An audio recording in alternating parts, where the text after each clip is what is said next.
जय जय श्री राधे। सबको जय जय श्री राधे। आज इस पावन त्यौहार जन्माष्टमी के उपलक्ष्य में मैं अनिल मित्तल राजपुरा से डालीमा बिहार के मंदिर श्री लक्ष्मी नारायण मंदिर जी, इनमें आज जन्माष्टमी का उत्सव मनाने जा रहे हैं। उस परमात्मा से यही बेनती करेंगे, उनके चरणों में यही अरदास करेंगे कि इस उपलक्ष्य में आप सबको जन्माष्टमी का जो आशीर्वाद है भगवान जी की तरफ से प्राप्त हो और सबके घरों में सुख शांति समृद्धि आए। आप भी आएँ और पुण्य प्राप्त करें। आइए आपको थोड़ा अंदर का दिखाते हैं। मंदिर के अंदर की झांकियाँ भी दिखाएंगे। अभी फ़िलहाल तैयारी चल रही है तो अंदर का आपको व्यू दिखाते हैं। आइए चलिए, भगवान जी की मूर्तियाँ दिखाते हैं, भगवान जी दिखाते हैं। तो आइए जी। तो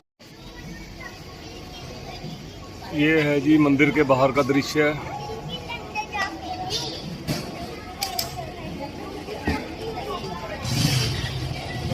ये है मुख्य दरबार, ये है जूता स्टैंड जी। लीजिए दर्शन कीजिए लड्डू गोपाल जी के।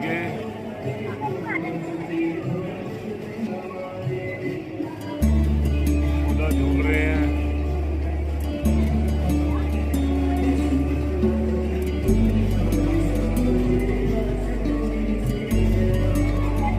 जय माता शेरावाली।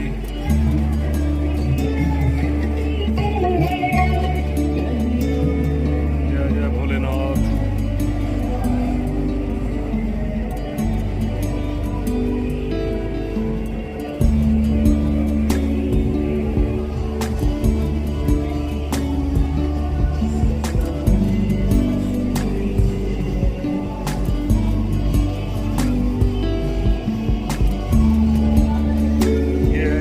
कमेटी के प्रधान श्री सुरेश वर्मा जी, जिनके सहयोग द्वारा ये सारा उपराला किया जाता है। इनकी हिम्मत है जी, इनकी हिम्मत के द्वारा ही हमें हिम्मत मिलती है, तभी हम ऐसे धार्मिक प्रोग्रामों को आगे बढ़ाते हैं। आप लोगों का भी आशीर्वाद चाहिए और सहयोग चाहिए। आज के इस उपलक्ष्य में भंडारे का भी आयोजन किया गया है। ये है छोले पनीर और कुलचे।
ये हमारे बुजुर्ग जो काफ़ी सालों से मंदिर की सेवा कर रहे हैं, भगवान जी के आशीर्वाद से।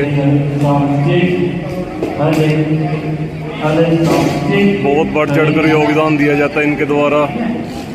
इन बुजुर्गों को देख के हमें भी बहुत उत्साह मिलता है। संगत आने लग गई है। अभी 8:30 बजे के करीब में प्रोग्राम शुरू कर देंगे। 10 मिनट रह गए हैं।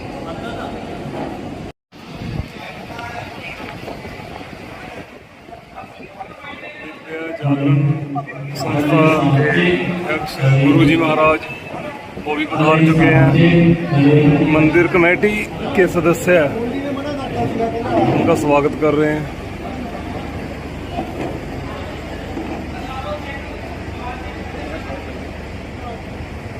हरे साउंड जी, हरे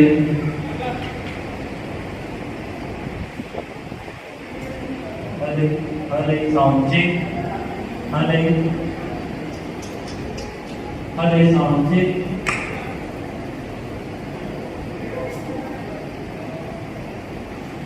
हरे साउंड जी, हरे साउंड जी,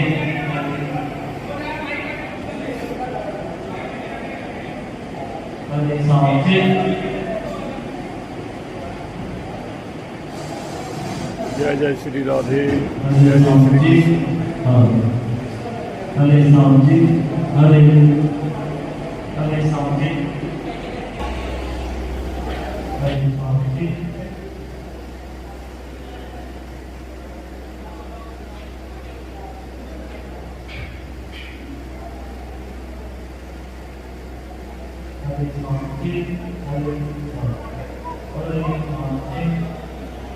भगवान जी को प्रसाद लग चुका है। प्रसाद लगने के बाद अब भंडारे का आयोजन शुरू कर दिया गया है। संगत माथा टेकने के बाद भंडारे का आनंद ले रहे हैं।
तो आज हम आप सभी को श्री लक्ष्मी नारायण मंदिर कमेटी की ओर से एवं दिव्य ज्योति जागृति संस्थान की ओर से श्री कृष्ण जन्माष्टमी के इस पावन पर्व की बहुत बहुत बधाइयां देते हैं, बहुत बहुत शुभकामनाएं देते हैं। आज बहुत हर्ष का विषय है कि जिस भगवान श्री कृष्ण जी ने युगों पहले इस संसार में अवतार को धारण किया, हम उनकी लीलाओं से, उनके आदर्शों से कुछ सीखने हेतु यहाँ पर एकत्रित हैं। भगवान का जन्मोत्सव मनाने के लिए यहाँ आए हैं। संसार में बहुत से लोग आते हैं, जन्म लेते हैं और अपना जीवन जीकर वापस चले जाते हैं। उन लोगों को जो पीछे रह जाने वाले लोग हैं, किसी को 10 वर्ष तक याद रखा जाता है, किसी को 50 वर्ष तक याद रखा जाता है, कुछ तो कुछ दिनों में ही भूल जाते हैं। कहने का भाव कि समय का चक्र जैसे जैसे आगे चलता है, पीछे रह जाने वाले लोगों को वो अपने आप में समाहित करता चला जाता है, उनकी स्मृतियों को भूल जाता है। समय की काली स्याही उन लोगों की यादों को भी मानो काला सा कर देती है, धूमिल हो जाती है हमारे मस्तिष्क से उन लोगों की यादें। लेकिन कभी कभी ऐसे व्यक्तित्व इस संसार में देह धारण करते हैं, आते हैं जिनके लीला क्रम को ना तो समय की कालिमा काला कर पाती है और ना ही समय का धारा प्रवाह अपने आप में डुबो पाता है। उनकी स्मृतियां, उनकी लीलाएं सदा सर्वदा मानव के मस्तिष्क में जीवंत रहती हैं और एक ऐसे ही अलौकिक व्यक्तित्व है हमारे भगवान श्री कृष्ण जी। आप देखें, सदियां बदल गई, युग बदल गई। एक नन्हा सा बाल क्रीड़ाएं करता हुआ बालक इस धरती पर आया। लोग उसके चंचल चितवन की ओर खींचे चले आए गए, उसकी ओर आकर्षित हो गए। लेकिन इतने युगों के बाद भी वो नन्हा सा बालक आज भी जीवंत है हमारी धड़कनों में, हमारे मस्तिष्क में, हमारी यादों में। यही तो कारण है जब श्री कृष्ण जन्माष्टमी आती है तो उस नन्हे से बालक को अपनी स्मृतियों में लिए हुए हर भक्त अपने अपने एरिया के मंदिर में, गलियों में, गलियारों में पहुंच जाते हैं और जाकर उनका रसपान करते हैं, उनकी महिमा का गुणगान करते हैं। भगवान श्री कृष्ण जी जिनका व्यक्तित्व बहुत ही ज्यादा अच्छा है, जिन्हें हम भुला नहीं पाए। वे द्वारिका के प्राण द्वारिकाधीश हैं, वे गोकुल के गोपाल हैं और वे महाभारत युद्ध के नायक हैं। उनमें अनंत गुण हैं। जैसे समस्त नदियां सागर में मिल जाती हैं, ठीक ऐसे ही समस्त गुण भगवान श्री कृष्ण जी में आकर मिल जाते हैं। कौन है भगवान श्री कृष्ण जी? अनंत महिमा है श्री कृष्ण जी की, जिह्वा थक जाएगी लेकिन हम उनकी महिमा का पार पा ही नहीं सकते। भगवान श्री कृष्ण वो जिनका जन्म कारागृह में हुआ, लेकिन जिन्होंने अज्ञानता की नींद में सोए हुए, अज्ञानता की कारा में जकड़े हुए लोगों को उस कारा से मुक्त कर दिया, वो है भगवान श्री कृष्ण। जिनका संपूर्ण जीवन संघर्षों से या फिर दुखों के इर्द गिर्द घूमता रहा, लेकिन फिर भी जिनके अधरों पर भवन मोहिनी मुस्कान सदा खिली रहती है, वो है भगवान श्री कृष्ण। श्री कृष्ण जिनके एक हाथ में सुदर्शन चक्र धारण रहता है, लेकिन साथ ही साथ जिनके अधरों पर प्रेम बांटने वाली मुरली सदा सुशोभित रहती है, वो है भगवान श्री कृष्ण। जो एक ही बार में संपूर्ण ब्रह्मांड का सृजन भी कर सकते हैं और विनाश भी कर सकते हैं, लेकिन वो फिर भी शिशुपाल के 100 अपराधों को क्षमा कर देते हैं, वो है भगवान श्री कृष्ण। द्वारिकाधीश होकर भी जिन्होंने गोकुल में गौओं को चराया, एक ग्वाले का जीवन व्यतीत किया, वो है भगवान श्री कृष्ण। अगर वो चक्रधर है तो मुरलीधर भी है, अगर रसिक बिहारी रागी है तो परम वितरागी भी है। क्या कहें हम भगवान श्री कृष्ण के बारे में? किसी परिभाषा में उन्हें बद्ध किया ही नहीं जा सकता।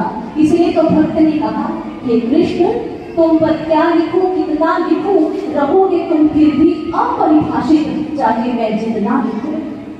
जेल में जन्मा लिखूं या गोकुल में पलना लिखूं, देवकी की गोदी लिखूं या यशोदा का ललना लिखूं, रहोगे तुम फिर भी अपरिभाषित, चाहे मैं जितना लिखूं, चाहे मैं जितना।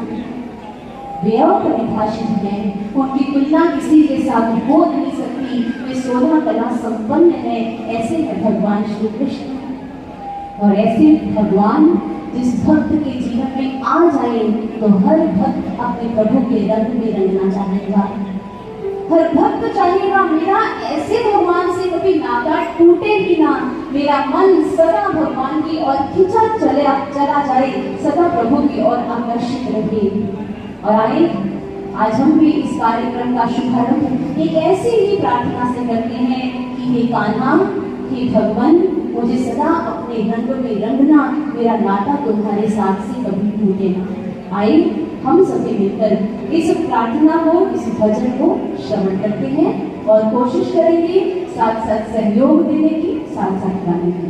आइए तो बोलिए वृंदावन बिहारी लाल की,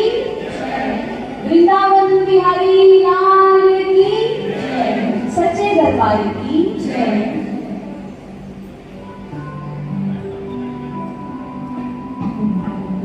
बोलिए श्री कृष्ण गुरुदेव की जय, सच्चे दरबार की जय।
भगवान श्री कृष्ण जिनका व्यक्तित्व सागर सम गहरा और आकाश सम ऊंचा है, भगवान श्री कृष्ण जी का चरित्र इतना धवल है कि जिसकी तुलना किसी के साथ की नहीं जा सकती, जिसके आगे संसार की सारी धवलताएं फीकी पड़ जाती हैं। आते तो ये ऐसा लगता जैसे चैतन्यता को प्राप्त हो जाती। मुरली का और भगवान श्री कृष्ण जी का बहुत ज्यादा गहरा संबंध है, लेकिन ये संबंध बना कैसे? कब श्री कृष्ण जी का इस बांसुरी के साथ प्रेम हुआ?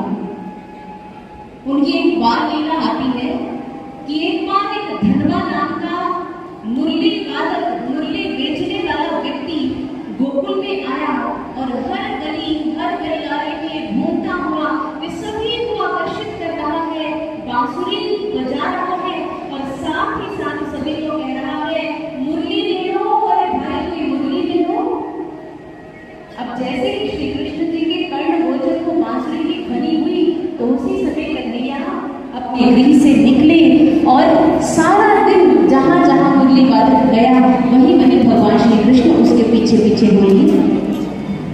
अब मुरली वादक दोपहरी में थोड़ा थक गया और ग्राम के बाहर आकर एक वृक्ष के नीचे विश्राम करने लगा और तदोपरांत उसने अपने अधरों पर बांसुरी रखी और उसे बजाना प्रारंभ कर दिया। भगवान श्री कृष्ण जी उसके सामने बैठे इस बांसुरी की ध्वनि को सुन रहे हैं, लेकिन बंसी वादक की आंखें बंद हैं और जैसे ही उसने अपनी बंसरी को बजाया तदोपरांत अपनी आंखों को खोला तो देखा सामने कन्हैया बैठे हैं। मुरली वादक कहने लगा, अरे कान्हा आप यहाँ कब आए? श्री कृष्ण जी ने कहा, मैं तो कब से आपकी मुरली सुन रहा हूँ, बहुत अच्छी बांसुरी बजाते हैं आप। उस मुरली वादक ने कहा, आपको पसंद आई मेरी बांसुरी? कन्हैया ने कहा, हाँ मुझे आपकी बांसुरी बहुत पसंद आई, क्या मैं बजा सकता हूँ? अच्छा दिखाओ ये कैसे बोलती है, कैसे बजती है? वो मुरली वादक हंसने लग गया, कहने लगा, ये बोलती नहीं है, ये अपने आप बजती नहीं है, इसे बजाना पड़ता है, इसमें से राग निकलते हैं। मैं अभी भैरवी राग गा रहा था, इस पर भैरवी राग बजा रहा था। कन्हैया ने कहा, अच्छा इसमें से राग निकलते हैं, वो कैसे निकलते हैं? उसी समय थोड़ा आगे हुए और अपने डंडे से हाथों से मुरली वादक की मुरली पकड़ने की कोशिश की। उसने कहा, अरे रुको कन्हैया, आप तो छोटे से हैं और ये बांसुरी बहुत बड़ी है, इसलिए मैं आपको छोटी बांसुरी देता हूँ। और उसी समय उसने एक छोटी सी बांसुरी निकाली और कन्हैया को दे दी। कन्हैया ने बांसुरी उसी समय अपने अधरों पर रख ली, लेकिन ये क्या आवाज नहीं आई। कन्हैया ने कहा, आप अपने अधरों पर रखते हो तो ये बोलती है, लेकिन मैंने अपने अधरों के साथ लगाई तो ये बोल नहीं रही, कि क्या ये मुझसे रूठी हुई है? तो मुरली वादक ने मुस्कुराते हुए कहा, कन्हैया ये मुरली ऐसे नहीं बजती, इस पर अभ्यास करना पड़ता है। वादक ने कहा इस पर सरगमों का अभ्यास करना पड़ता है, इसको अपने अधरों पर लगा के एक एक सरगम बजानी पड़ती है। सा रे गा मा पा धा नी सा। श्री कृष्ण जी ने उसी समय उस बांसुरी को अपने अधरों पर रख लिया और बोलना शुरू कर देते। बांसुरी अपने अधरों पर है, मुख से बोल रहे हैं सा रे गा मा पा धा नी सा। मुरली वादक हंसने लग गया, कहने लगा कन्हैया ऐसे बोलकर इस बांसुरी में से आवाज नहीं आती, अपना संपूर्ण बल लगाकर इसमें फूंक भरनी पड़ती है, फिर ये बोलती है। कन्हैया ने कहा अच्छा। कन्हैया ने फिर बांसुरी को अधरों पर रखा, बांसुरी अधरों पर है और बाहर की ओर जोर से फूंक मार देते हैं। कहने लगे बांसुरी तो अब भी नहीं बजी। मुरली वादक को इतनी ज्यादा हंसी आ रही है, कहने लगे कन्हैया ये ऐसे फूंक मारने से नहीं बजती, फूंक इसके अंदर मारनी पड़ती है। लेकिन वो कैसे? कन्हैया ने बांसुरी एक और रखती मानो बंसी से रुष्ट हो गए हो कि ये मुझसे नहीं बजती। मुरली वादक ने कहा ऐसे करो, बांसुरी तो तुमने रख दी है लेकिन अब दोनों हाथ जोड़ दो। कन्हैया ने दोनों हाथ जोड़े और वो मुरली वादक कहने लगा अब माँ सरस्वती की आगे प्रार्थना करो, हे माँ सरस्वती मेरी बांसुरी में आप स्वरों को भर दो। कन्हैया ने दोनों हाथ जोड़कर माँ सरस्वती का ध्यान किया और मानो माँ सरस्वती तो आज्ञा में उसी समय उपस्थित ही थी। उन्होंने कहा बताएं प्रभु क्या आज्ञा है मेरे लिए? प्रभु ने कहा हे माँ सरस्वती मेरी बांसुरी में स्वरों को भर दो। और बस फिर क्या था, माँ सरस्वती ने दोनों हाथ जोड़कर मानो स्वरों से मुरली को सुसज्जित कर दिया और श्री कृष्ण जी ने अब मुरली को उठाया और अपने अधरों पर लगा दिया। जो बंसी वादक सामने बैठा था ना, वो अभी तैयार ही हो रहा था, सज्ज ही हो रहा था कि मैं कन्हैया को सरगमे सिखाता हूँ, सा निकालना सिखाता हूँ मुरली में से। लेकिन श्री कृष्ण जी ने सरगम की स का इंतजार ही नहीं किया। उन्होंने जैसे ही मुरली को अपने अधरों पर लगाया, बस मुरली में से आज मानो ऐसा आकर्षण पैदा हुआ, ऐसी ध्वनि पैदा हुई जिसे सुनकर वे मुरली वादक विस्फारित नेत्रों से भगवान श्री कृष्ण जी को देखता ही रह गया। इतना सुंदर स्वर, यह स्वर उसकी जो स्थूल देह थी उसे चीरता हुआ उसकी आत्मा को छू गया। और जैसे ही भगवान श्री कृष्ण जी की बांसुरी बजी, मानो पूरी प्रकृति रुक सी गई हो। आज सब भगवान की मुरली की और इस बांसुरी की आवाज की ओर आकर्षित हो रहे हैं। और इस प्रकार श्री कृष्ण जी का और बांसुरी का मिलन हुआ और आज के बाद हम सभी जानते हैं ऐसा आकर्षण था इस बंसी में कि जहाँ भी भगवान श्री कृष्ण जी खड़े होकर बांसुरी बजा देते और जिस जिसके कानों में इस मुरली की ध्वनि आ जाती, बस वो अपने कार्य भूल जाता। एक गोपी माखन बेच रही, एक दिन की बात है गली गली में, और वो माखन बेचती हुई सभी को कह रही थी माधव ले लो, अरे कोई माधव, माखन ले लो, अरे कोई माखन ले लो। और उसी समय उसके कर्ण गोचर हो गई मुरली की आवाज और जैसे ही मुरली सुनी वो भूल ही गई वो क्या बेच रही है। कह तो रही थी माखन ले लो, अरे कोई माखन ले लो, लेकिन कह बैठी माधव ले लो, अरे कोई माधव ले लो। एक गोपी अपनी सासू माँ को पानी पिलाने गई, उसकी सास ने उससे पानी मांगा, लेकिन मुरली की आवाज जैसे ही कर्ण गोचर हुई पानी भरना ही भूल गई, खाली गिलास लाकर अपनी सास को दे दिया।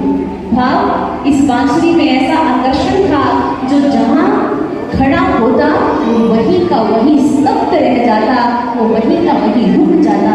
ऐसा आकर्षण था, सबको पागल कर देती, दीवाना सा कर देती। और एक भक्त से दीवानगी इस पागलपन का वर्णन कैसे करता है, आए हम भजन सुनते हैं।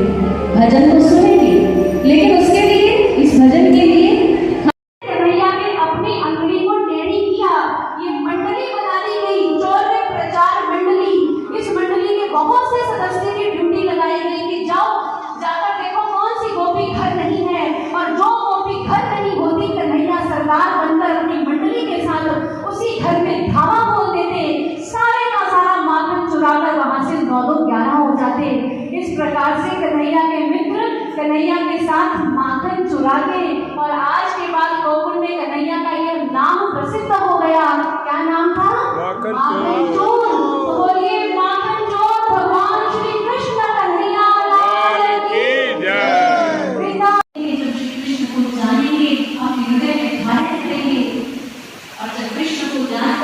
दिल में धारण कर लिया, तब हम कृष्ण एक जैसे बन जाते हैं। और कृष्ण को जाना जा सकता है, वो योग नहीं है, ये हमारी घट में है। श्री ईश्वर की स्तुति करनी चाहिए, तो ये शब्द ई जिसमें जुड़ा है अपने आप में क्या हो गया, अच्छा, ईश्वर की स्तुति सभी को करनी चाहिए।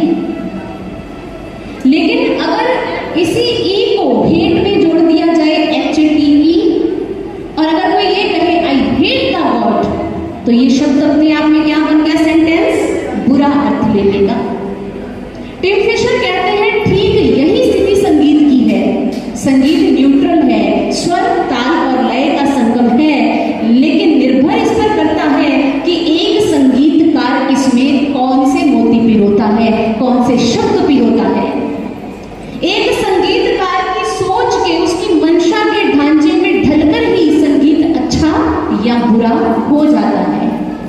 संगीतकार जब इसमें अच्छे शब्दों को, भक्ति युक्त शब्दों को, प्रेरणादायक शब्दों को जोड़ता है, तो ये संगीत अच्छा होता है, लोगों को गर्त से निकालता है, लोगों को पतन से उत्थान की ओर लेकर जाता है। लेकिन जब इसी संगीत में एक संगीतकार बुरे, असभ्य, अश्लील शब्दों का सुमेल कर देता है, तो यही संगीत बुरा बन जाता है, जो लोगों को गर्त की खाइयों में धकेल देता है। और आज विडंबना है एक, क्या विडंबना है? आज का जो इस कलिकाल का संगीत है, अधिकतर, हर कोई नहीं, अधिकतर असभ्य होता जा रहा है, अश्लील शब्दों से युक्त होता चला जा रहा है। गाने पहले भी होते थे, सुनकर मन को चैन मिलता था, हर गीत में एक प्रेरणा होती थी, समझ आता था कि गीत हमें क्या समझाना चाहता है। लेकिन आज के गीत, विवाह शादियों में डीजे पर जो गाने बजते हैं, अर्थ तो उसका पता नहीं होता किसी को, बस सब उस पे नाचना पसंद करते हैं। हम समझ ही नहीं पाते कि ये संगीत आज के बच्चों को, आज के युवाओं को कहाँ लेकर जा रहा है। ये संगीत हमारे मन को विकृत कर रहा है, जो आज के समय के ये असभ्य गीत हैं, जिन्हें गीतकार संगीत के ढांचे में ढालते हैं। कहते हैं, वैज्ञानिक कहते हैं कि आप जो आंखों से देखते हो और कानों से सुनते हो, उसका सीधा असर, प्रभाव आपके मस्तिष्क पर, आपके मन पर पड़ता है। आज के बच्चों को कहते क्या फर्क पड़ता है, हम तो संगीत सुन रहे हैं। लेकिन जो सुन रहे हैं उसका प्रभाव मन पर भी पड़ता है, मन में विकार पैदा होते हैं, मन में वासनाएं पैदा होती हैं, और जैसे मन में विचार पैदा होते हैं, व्यक्ति संस्कृति ने हमें जो सिखाया है हम उसे भूले ना। हमारी भारतीय संस्कृति ने हमें अच्छे संगीत के साथ जोड़ा, हमें भजनों के साथ जोड़ा। लेकिन आज बात में बहुत दुख के साथ कहना चाहती हूँ, यूं तो हर जगह ऐसा नहीं है, लेकिन अधिकतर हमारे भारत देश में जन्माष्टमी के दिन भी जो ऐसा संगीत है वो पीछे नहीं रहा, वो अछूता नहीं रहा। लोग जन्माष्टमी का पर्व मनाते हैं और उस पर्व पर वो जो भजन लगाते हैं और उस भजनों के ऊपर जो डांस होता है, जो युवा युवतियां उस पर नाच रहे होते हैं, आज वो भी असभ्यता के ढांचे में ढलता चला जा रहा है। बहुत खुशी की बात है, हमें इस श्री सत्यनारायण मंदिर में आकर बहुत अच्छा लगा। क्या वातावरण है, क्या वाइब्रेशंस है, और हम प्रेज करना चाहेंगे सत्यनारायण मंदिर कमेटी वालों की, जिनकी प्रेरणा से, जिनकी कृपा से आप सभी यहाँ पर बैठकर आज श्री कृष्ण जन्माष्टमी का कार्यक्रम इतने शांतमय ढंग से सुन रहे हैं। मंदिर कमेटी के जितने भी सदस्य हैं उनका मैं धन्यवाद करना चाहूंगी कि उन्होंने आज संत मंडली को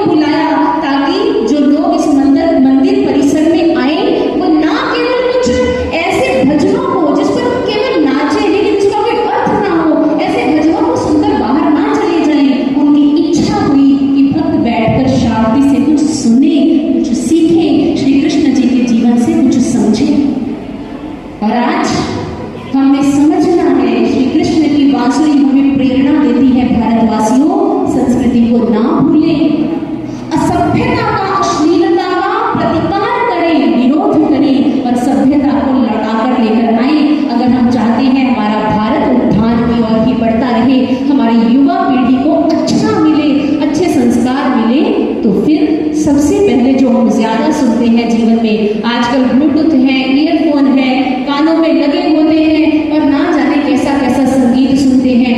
अच्छा सुने, सभ्य सुने और सभ्य बन जाए। और सभ्य बनने के लिए हमें किस ओर जाना पड़ेगा? श्री कृष्ण जी की ओर बढ़ना पड़ेगा। आज जो व्यवस्था है वो चरमरा गई है, बिगड़ गई है, और अगर बिगड़ी बनानी है तो कहाँ जाना पड़ेगा? हाँ जी, बिगड़ी कौन बनाता है? बिगड़ी बनाते हैं हमारे श्री कृष्ण कन्हैया गिरधर गोपाल। इसलिए कहते हैं प्यारे कान्हा के चरणों में आ जाओ तो आपकी बिगड़ी तकदीरें संवर जाएगी, आपकी बिगड़ी जिंदगी बदल जाएगी, आपका बिगड़ा जीवन सुधर जाएगा। तो आए हम भी प्यारे कान्हा के चरणों में हाजिरी लगवाने चलते हैं और अपनी बिगड़ी बनाने चलते हैं। उससे पहले जोरदार जय घोष हो जाए। बोल वृंदावन बिहारी लाल की जय, लड्डू गोपाल की जय, मटकी फोड़ की जय।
भगवान श्री कृष्ण जी के अनंत रूप हैं और उनके कारण उनके अनंत नाम हैं। जैसे जब उन्होंने गिरि को अपनी कनिष्ठिका पर धारण किया तो उनका नाम पड़ गया गिरिधर। जब उन्होंने मुर नामक राक्षस का वध किया तो उनका नाम पड़ गया मुरारी। जब जो इंद्रियों से ऊपर उठता है, इंद्रियों को जीतने के कारण उनका नाम पड़ गया अपराजित। ठीक ऐसे ही भगवान श्री कृष्ण जी का एक और नाम है, वो है गोपालक, गोपाल। क्यों पड़ा गोपाल नाम? क्योंकि गोकुल धाम में उन्होंने गोचारण किया, उन्होंने गाय का रक्षण किया, गाय का पालन किया, इसलिए वो गोपाल बन गए। श्री कृष्ण जी और गाय हम सभी जानते हैं बड़ा गहरा नाता है दोनों का।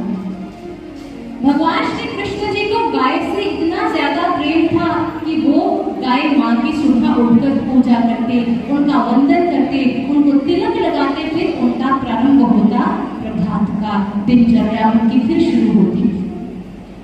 द्वापर युग में श्री कृष्ण ने ऐसा दिव्य काम किया, गो पालक बन गए, स्वयं गो माता को सम्मान दिया। इतना प्रेम था गौ माता से, बन बैठे उसके रखवाले, चोरी करते थे माखन की सबकी क्षुधा मिटाने वाले।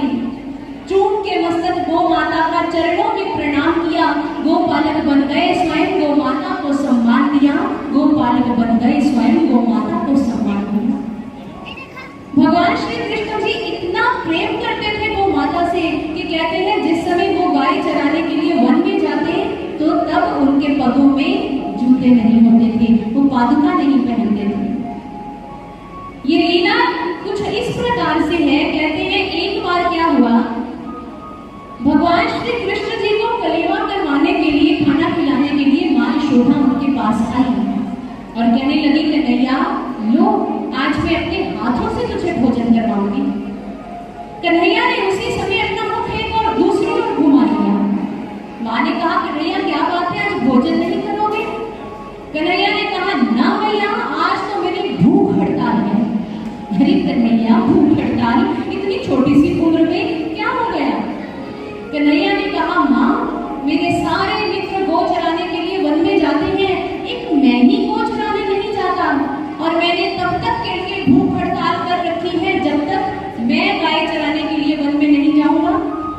माँ ने कहा कन्हैया इसका दंड मुझे क्यों दे रहे हो? ये तो तुम्हारे बाबा नंदराज जी आज्ञा देंगे तभी तुम जा पाओगे, लेकिन मेरे हाथ से तो भोजन कर लो। कन्हैया ने कहा अच्छा बाबा आज्ञा देंगे ना, भूख हड़ताल तो जारी रहेगी, मैं अभी बाबा के पास जाता हूँ। ढूंढा तो कहाँ पाया बाबा को? गौशाला में। वे गौओं की सेवा कर रहे थे। कन्हैया ने पीछे से जाकर गाय के पीछे जो नंद बाबा खड़े थे उनका जाकर कुर्ता पकड़ा और खींचते हुए कहा बाबा मैं गाय चराने कब जाऊंगा? नंद बाबा मुस्कुराने लगे और झुककर उन्होंने कन्हैया को अपनी गोद में उठा लिया। कहने लगी कन्हैया गौ चराने जाना है तुम्हें? हाँ बाबा मुझे गौ चराने जाना है। अरे कन्हैया कद देखा है अपना, छोटा सा तेरा कद है और इतनी बड़ी बड़ी गाय है तो कैसे चराने जाएगा? कन्हैया ने कहा नहीं बाबा मेरी उम्र के सारे बच्चे गोपाल गोपाल गौ चराने जाते हैं, मुझे भी जाना है। नंद बाबा ने कहा कन्हैया गौ चराने ऐसे नहीं जा पाओगे, अरे जो शुभ मुहूर्त होगा तभी तुम गौ चराने जाओगे और उसके लिए हमें पुरोहित जी को बुलाना पड़ेगा। वो लग्न पत्रिका से जो भी शुभ मुहूर्त निकालेंगे उसी दिन तुम गौ चराने जाओगे। कन्हैया ने कहा अच्छा बाबा अभी पुरोहित को बुला लाता हूँ और वो मुहूर्त निकालेंगे, मैं कल सुबह गौ चराने चला जाऊंगा। अरे नहीं नहीं कन्हैया, मुहूर्त 10 दिन बाद का भी हो सकता है, 20 दिन बाद का भी हो सकता है, इसलिए ये पुरोहित जी बताएंगे तुम गौ चराने कब जा सकते हो। कन्हैया जी उसी समय बाबा की गोद से उतरे और जानते हो अपने घर जाकर कुछ उठाया और सीधा कहाँ गए? पुरोहित जी के घर में। द्वार खटखटाया, पुरोहित जी ने खोला तो कन्हैया भीतर आ गए और आए ऐसे जैसे मानो किसी बहुत बड़ी मंडली के सरदार होते हैं, दोनों हाथ पीछे चिपकाए हुए पूरे आन शान के साथ पुरोहित जी के घर में आ गए। पुरोहित जी ने कहा कन्हैया आज कैसे आना हुआ? कन्हैया ने कहा पुरोहित जी आपको मुहूर्त निकालना है, मैंने गाय चराने जाना है और मैं आपको आमंत्रित करके आया हूँ, आप क्यों मेरे घर में आ जाना। पुरोहित जी ने कहा अच्छा आ जाऊंगा। अच्छा ये बताओ मुहूर्त कब का निकालोगे। पुरोहित जी ने कहा मुहूर्त जब का निकलेगा 20 दिन बाद 30 दिन बाद कल परसों जब का निकलेगा। कन्हैया ने कहा पुरोहित जी इसलिए तो मैं आया हूँ, देखो मुहूर्त चाहिए आपकी लग्न पत्रिका के आधार पर 20 दिन बाद का निकले 30 दिन बाद का निकले, लेकिन आपने हमारे घर में आकर क्या बोलना है कि कन्हैया कल ही वो चलाने जा सकता है। पुरोहित जी ने कहा राम राम राम, पुरोहित को झूठ बोलने के लिए कह रहे हो। कन्हैया ने सोचा ऐसे नहीं मानेंगे, जो पीछे दोनों हाथ छुपाए हुए थे ना एक हाथ आगे कर दिया और जानते हैं उस हाथ में क्या था, उसमें भी एक पोटली जिसको जिस समय कन्हैया ने हिलाया तो उसमें से स्वर्ण मुद्राओं की जो खनक थी वो पुरोहित को साफ सुन रही थी। कन्हैया ने कहा देख लो पुरोहित जी, झूठ अगर बोल दोगे तो आपको ये स्वर्ण मुद्राएं मिल जाएगी। पुरोहित जी ने कहा हरे हरे हरे अरे तू हमारे नंद जी का छोरा है और नंद जी का छोरा घूस दे रहा है, क्या सिखाएंगे नंद बाबा किसी और को जब उनका खुद का छोरा मुझे खरीदना चाहता है घूस देकर। ना कन्हैया मैं बिल्कुल भी झूठ नहीं बोलूंगा, चाहे तू कुछ भी कर ले। कन्हैया कहने लगी अच्छा ठीक है। उसी समय जो दूसरा हाथ पीछे था वो भी आगे कर लिया और उसको भी जब खनखनाया उसमें भी एक पोटली है तो उसमें से भी स्वर्ण मुद्राओं की खनखनाहट साफ सुन रही थी पुरोहित जी को। अब दोनों हाथों में इतनी स्वर्ण मुद्राएं हैं, इतनी तो पुरोहित जी ने कभी अपने जीवन में देखी भी नहीं थी। कन्हैया कहने लगे देख लो घाटे का सौदा करना है तो आपकी इच्छा, बस एक छोटा सा ही तो झूठ बोलना है, उसके बदले ये दोनों पोटलियां आपकी। अब भाई धन है देखकर कौन नहीं फिसल जाता।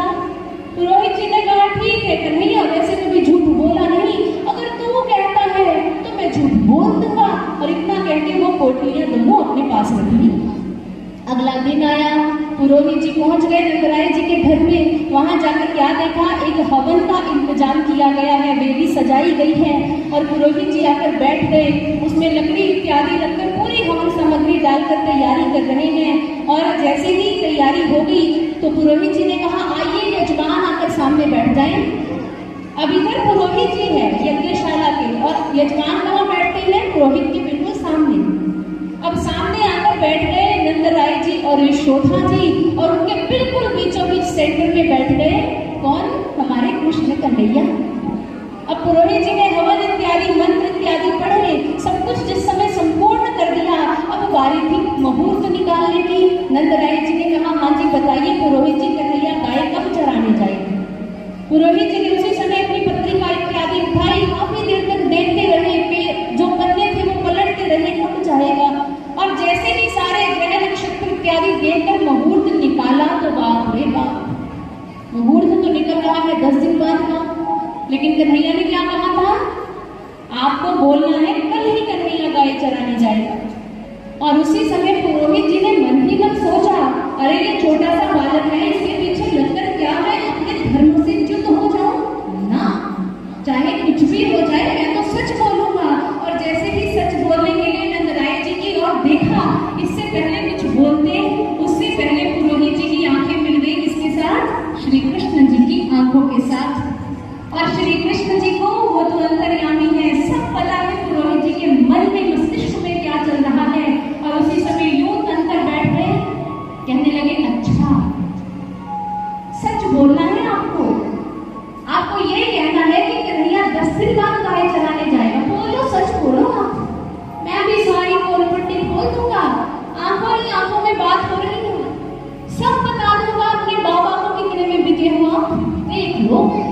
अब पुरोहित जी तो धर्म संकट में है, झूठ बोलते हैं तो फंसते हैं, सच बोलते हैं तो फंसते हैं। उन्होंने अपनी आंखें बंद कर ली, हे प्रभु मुझे बताओ मैं क्या करूं। अरे प्रभु तो सामने बैठे हैं। फिर सोचा ना मैं तो सच बोलूंगा कि कन्हैया 10 दिन बाद ही गाय चराने जाएगा।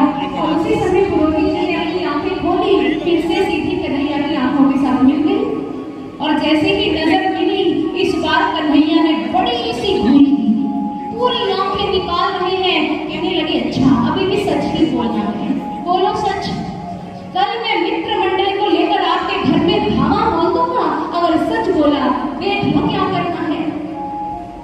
जी डर गए क्योंकि आंखें बंद कर रहे हैं, खोल रहे हैं, और इस बार आंखें खोलकर उन्होंने क्या कहा, क्या सोचा, भाई भलाई इसी में है, झूठ बोल तो वरना फंस जाऊंगा। और उसी समय कह दिया नंद राय जी, आपका बेटा ये बता रही है लगन पत्रिकाएं, मुहूर्त, ग्रह, नक्षत्रों की गति कि आपका बेटा कल भेज दो, कल चला जाएगा गाय चराने के लिए। जैसे ही पुरोहित जी के मुख से ये बात निकली, श्री कृष्ण कन्हैया उसी समय उठकर उछलते हुए खड़े हो गए और ताली बजाते हुए कहने लगे, मैं गाय चराने जाऊंगा, मैं गाय चराने जाऊंगा, मैं कल गाय चराने जाऊंगा। अब जैसे कि नंद बाबा ने देखा, बड़ा खुश है, ऐसा लग रहा है इसे पहले ही पता है पुरोहित ने क्या कहना है, तैयार नहीं बैठा था। तो नंद राय जी ने पुरोहित जी की ओर देखा और कन्हैया का पकड़ लिया कान। कहने लगे, कन्हैया मैं भी तुम्हारा बाप हूँ, रग रग से वाकिफ हूँ। पुरोहित जी बताइए कितने में इसने आपको खरीदा, क्या मिला है आपको झूठ बोलने का। पुरोहित जी तो फंस गए, सारी कहानी जो की त्यों बताकर वो तो वहां से 9-11 हो गए, लेकिन फंस गए कौन, जो हमेशा बेचारे फंस जाते हैं, हमारे कृष्ण कन्हैया। नंद बाबा ने कान पकड़ा और जोर से मरोड़ दिया। अच्छा, पुरोहित जी को झूठ बोलना सिखाता है, लज्जा नहीं आती क्या तुम्हें? क्या सोचेंगे यहाँ सारे लोग नंदग्राम के, गोकुल के, कि जो मुखिया है उसी का बेटा ऐसे ऐसे कार्य करता है। अरे लोगों को क्या प्रेरणा मिलेगी? अब तेरा एक ही दंड है, 10 दिन के बाद ही गो चराने जाएगा, और तब तक खाना पीना, भूख प्यास, भूख हड़ताल कर रखी है ना, बड़ा शौक है ना तुझे भूख हड़ताल करने का, चल 10 दिन भूख हड़ताल कर। और उसी समय जाकर कन्हैया को कमरे में बंद कर दिया। कन्हैया बंद क्या हुए, कन्हैया ने मौन क्या साधा, आज सारी गोकुल नगरी ने मौन साध लिया। एक दिन व्यतीत हो गया, दूसरा दिन व्यतीत हो गया, इधर कन्हैया बाहर नहीं निकले तो गाय ने, गौ माता ने गौशाला से बाहर निकलना बंद कर दिया, घास चरना बंद कर दिया, दूध देना बंद कर दिया। जितने भी गोप, ग्वालिने इत्यादि थे, उनके मुख म्लान हो गए, उनके मुख पर उदासी आ गई। नंद बाबा ने जिस समय इसका कारण पूछा तो कुछ ग्वालों ने बताया, अरे नंद बाबा, आपके बेटे की, आपके लाल की हंसी के साथ सारा गोकुल हंसता है, उसके चेहरे पर मुस्कान आती है तो गोकुल मुस्कुरा उठता है। आपका बेटा बोलता है तो गोकुल बोलता है, आपका बेटा चलता है तो गोकुल चलता है। आपने मात्र अपने लाल को दंड नहीं दिया, आपने तो पूरे गोकुल को दंड दिया है। इसलिए नंद बाबा हम आपसे प्रार्थना करते हैं, उसे इस दंड से मुक्त करें। नंद बाबा समझ चुके थे कि कन्हैया तो इतना पवित्र है, उसके गो चराने के लिए कोई मुहूर्त निकालना नहीं पड़ेगा। अरे जिस दिन कन्हैया गाय चराने के लिए जाएगा, वो दिन अपने आप में ही शुभ मुहूर्त बन जाएगा। बस नंद बाबा ने ये घोषणा कर दी कि अब कन्हैया गाय चराने जाएगा। आज पूरे का पूरे गोकुलवासी नंद बाबा के घर में आ गए। गाय माँ को सुंदर श्रृंगार किया गया, उन्हें सजा दिया गया। श्री कृष्ण जी का भी माँ यशोदा ने सुबह उठकर भव्य श्रृंगार किया और श्री कृष्ण जी से गो माँ का पूजन करवाया गया। और तदुपरांत श्री कृष्ण जी अपने मित्र मंडली के साथ गो चराने के लिए वन में गए। और जैसे ही प्रभु गो चराने के लिए जाने लगे तो प्रभु ने अपनी पादुका उतार दी कि मैं आज गावो विश्व से मात्र वो माँ को चराने जा रहा हूँ, मैं पादुका नहीं पहनूंगा। और कन्हैया ने पादुका उतार दी। आज आगे आगे गाय माँ है, पीछे पीछे कन्हैया है, साथ में बाल गोपाल है। पूरे के पूरे गोकुल की आज झांकी देखने लायक है। और जानते हैं जिस दिन कन्हैया गो चराने पहले दिन गए थे, उसी दिन हम भारतवासी गोपाष्टमी का पर्व मनाते हैं धूमधाम से। और आज भी कन्हैया गाय चराने जा रहे हैं और एक भक्त इस दृश्य का वर्णन कैसे करता है, आइए हम सभी मिलकर सुनते हैं।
और हमें प्रेरणा दी कि हम भी गौ माँ का सम्मान करें, गाय से प्रेम करें। क्यों?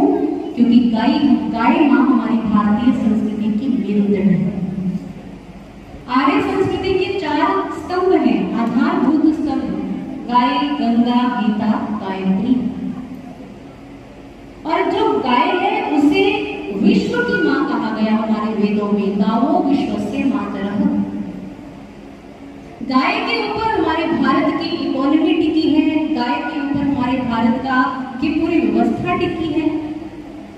इसलिए तो मदन मोहन मालवीय जी ने कहा कि अगर हम अपने भारत देश की समृद्धि चाहते हैं, अगर हमें अपने राष्ट्र का उत्थान चाहते हैं, तो हमें गाय का उत्थान करना होगा, हमें गाय का संरक्षण और संवर्धन करना होगा।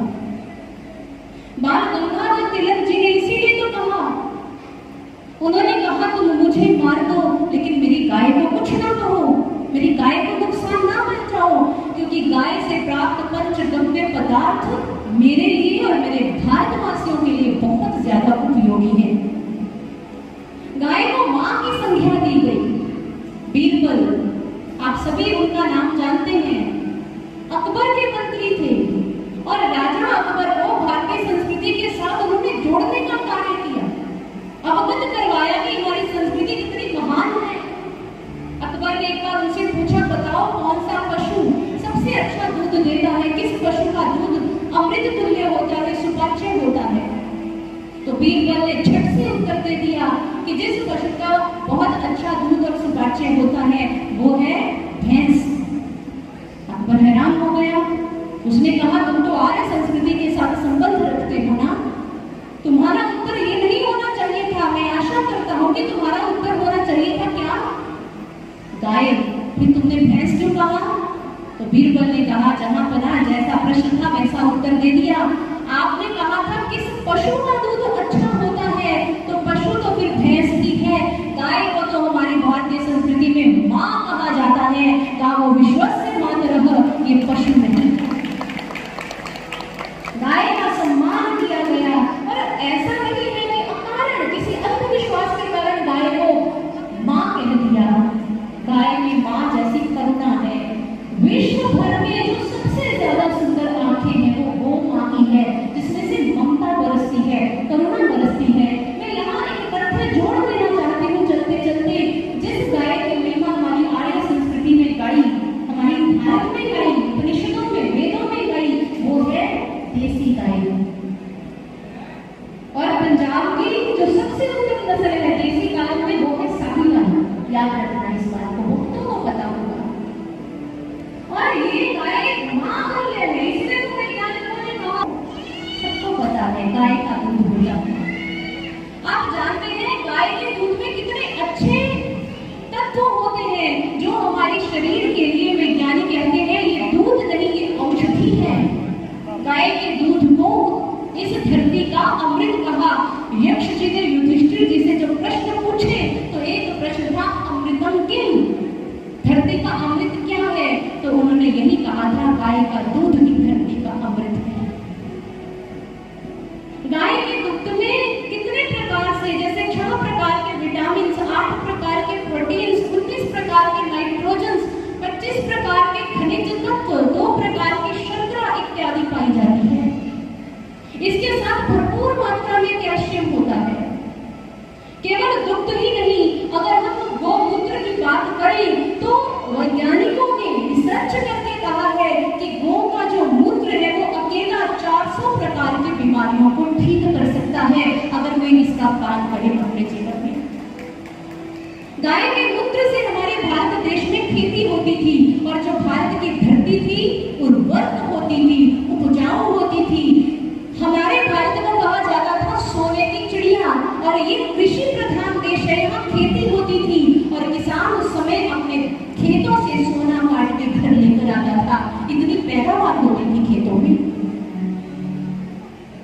कहते हैं जैसे जैसे समय आगे बढ़ेगा ये जितने भी एंटीबायोटिक मेडिसिन हैं इनका इफेक्ट कम होने लग जाएगा, लेकिन उस समय समाधान एक ही होगा और वो होगा केवल और केवल मात्र गौ का मूत्र। जो पान करेगा वो बीमारियों से रहित रह पाएगा। गाय के गोबर की महिमा भी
दिव्य ज्योति जागृति संस्थान की गौशाला है, कामधेनु प्रोजेक्ट है। आप इसे गूगल सर्च कर सकते हैं। मैं ज्यादा तो क्या बताऊं, बस इतना बताना चाहूंगी कि पिछले कुछ सालों से ही गाय माँ का इतने अच्छे ढंग से सेवा की गई, संरक्षण, संवर्धन और नस्ल सुधार कार्यक्रम ये चलाया जा रहा है। इतने अच्छे ढंग से किया गया कि 2017 में भारत सरकार ने इस गौशाला को उत्तर भारत की नंबर 1 गौशाला का अवार्ड दिया है। कहने का भाव यही, दिव्य ज्योति जागृति संस्थान स्वयं भी गौ मां की सेवा करता है और भगवान श्री कृष्ण जी की प्रेरणाओं से औरों को भी सराबोर करते हुए बस यही बताना चाहता है कि हम गौ मां की सेवा करें, भगवान श्री कृष्ण जी को अपने जीवन का आदर्श बनाएं, उनकी लीलाओं को मात्र सुने ही ना, उनकी लीलाओं से सीखें भी। और जिस समय सीखते हुए हम गौ मां का संवर्धन करेंगे, संरक्षण करेंगे, तो भारत वही सोने की चिड़िया बन जाएगा। हम फिर वैसे ही कहते हैं, हम फिर वैसे ही अरबपति बन जाएंगे, हम फिर वैसे ही स्वर्ण भूमि भारत वासी बन जाएंगे। और इसके साथ साथ बाहर ही धन नहीं अर्जित करना, आंतरिक धन भी अर्जित करना है, जन्माष्टमी का संदेश है। बाहर से तो धनिक हो गए, लेकिन अंदर से धनिक ना हो पाए तो फायदा नहीं है। इसलिए अंदर का धन भी साथ साथ अर्जित करना भूलना नहीं है। इसलिए आए, मैं आज आप सबसे पूछना चाहूंगी कि कौन बनेगा करोड़पति? हाथ ऊपर खड़े करो। कौन कौन बनना चाहता है करोड़पति?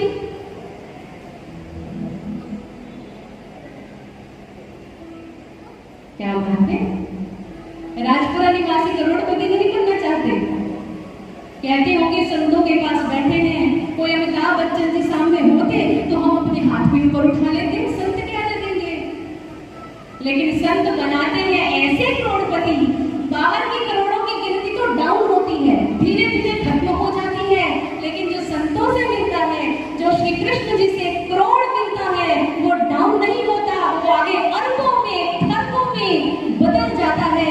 क्योंकि ये हरि नाम की संपत्ति है, ये भक्ति की संपत्ति है, जो कम नहीं होती, जो बढ़ती है। इसलिए बताओ कौन बनेगा करोड़पति? हाथ ऊपर कर लो एक बार। अच्छा ये बताओ कौन बनेगा स्वामी वाला? किरण पूर्णिमा की लेडी तो लगता बात कम मान रहे हैं, आप ही पूछे इनसे। आए, वो आपसे